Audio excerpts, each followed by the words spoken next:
Hi, I'm Curtis Zastrow with Remax Excel, and today I'm sitting with Mike Carson from Expect It Right Home Inspections.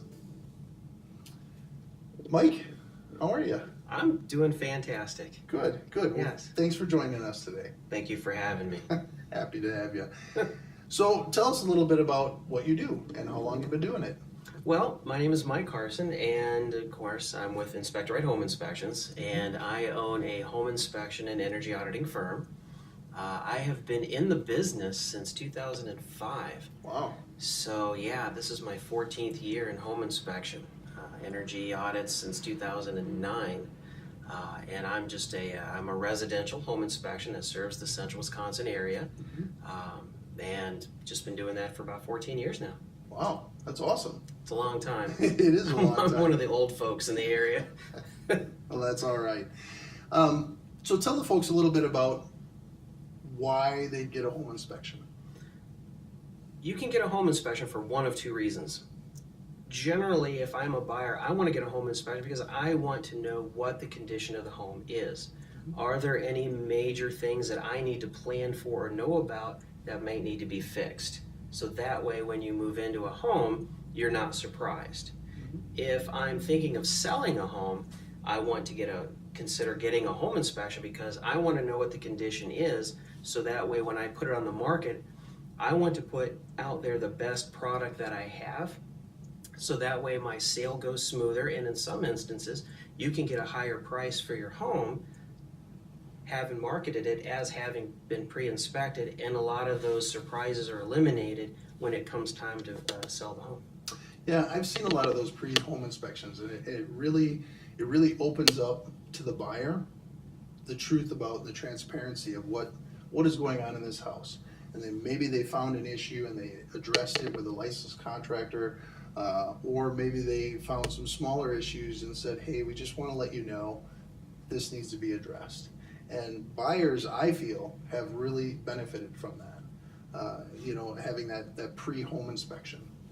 Yeah, it provides a peace of mind just for the seller, because if I'm listing my home and I'm thinking of selling my home, how often have I gone into my attic to take a look? The only time anybody really ever looks in their attic is, hey, what's that noise and why am I wet?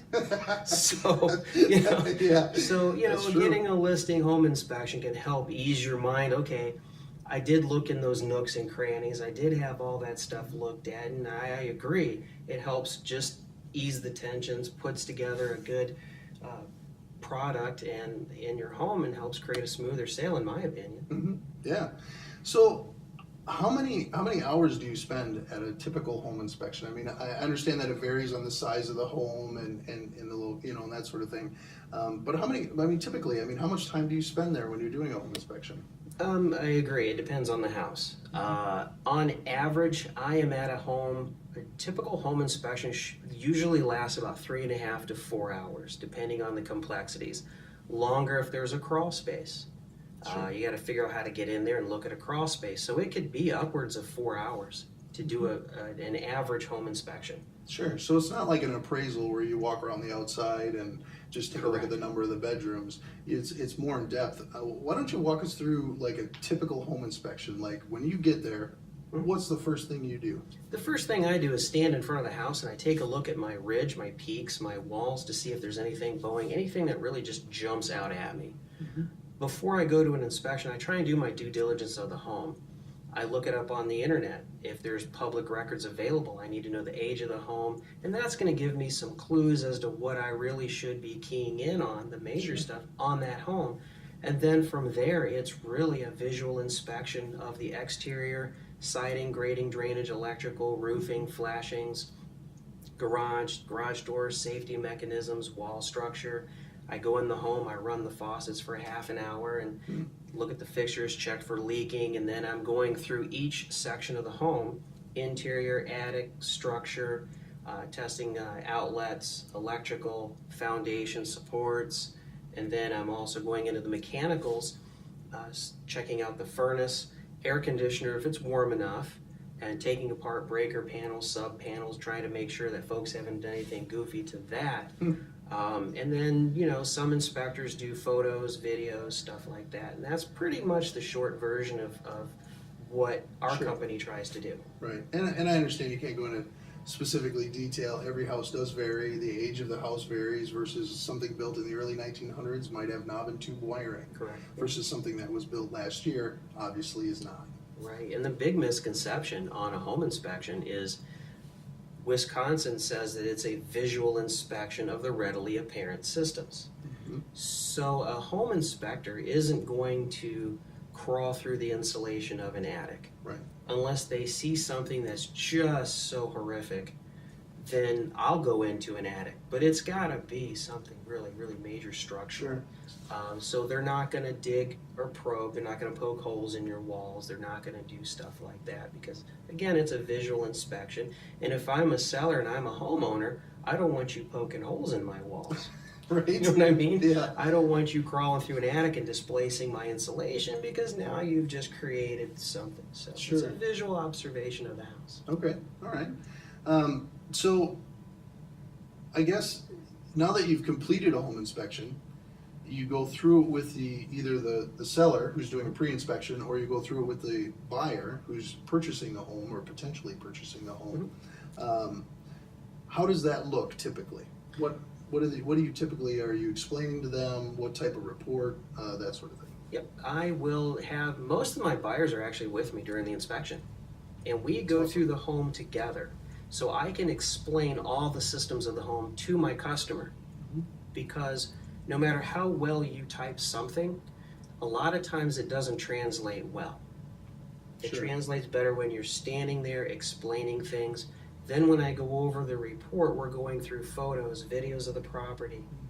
And when I go through the report, I tell them, if it's an older home, you know, think of it like a used car. When you buy a car, you're gonna have to live with dents, dings, scrapes, things like that. So when you read the report, kind of ask yourself, what can I live with? What can't I live with? Sure. And that's how you do that's how I think you should do your to-do list. So you're not going, okay, well, there's a drywall crack that doesn't mean anything. I want the wall replastered. No, Right. let's keep it on track to Sure. what the defects are and the important things are. Yeah, and you bring up an excellent point. From a realtor standpoint, defects is what the state regulates that are potential problems that have to be addressed or should be looked at by a licensed contractor.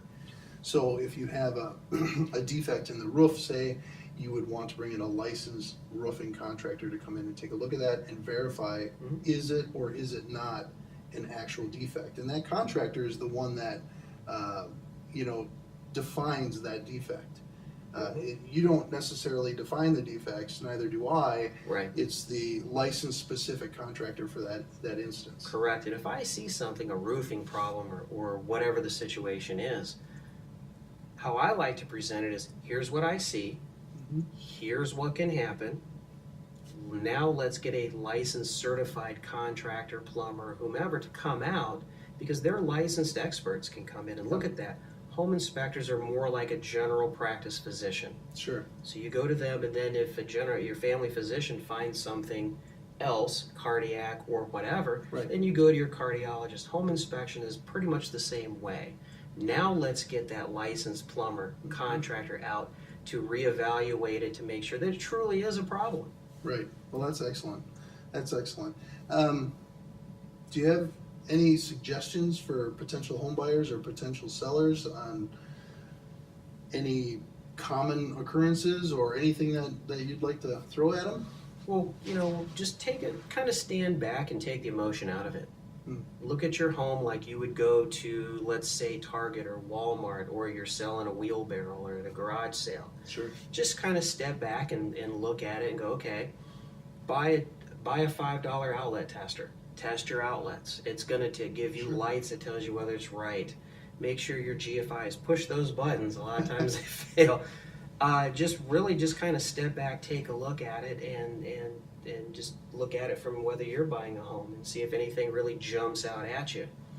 If you're looking at hiring a home inspector, the biggest thing you can do is not only do your research on the internet, but also call the home inspector. Interview that inspector. Yeah. If they take their time with you on the phone and walk you through the process, chances are they're going to take their time with you at the home and not try and do 3 a day.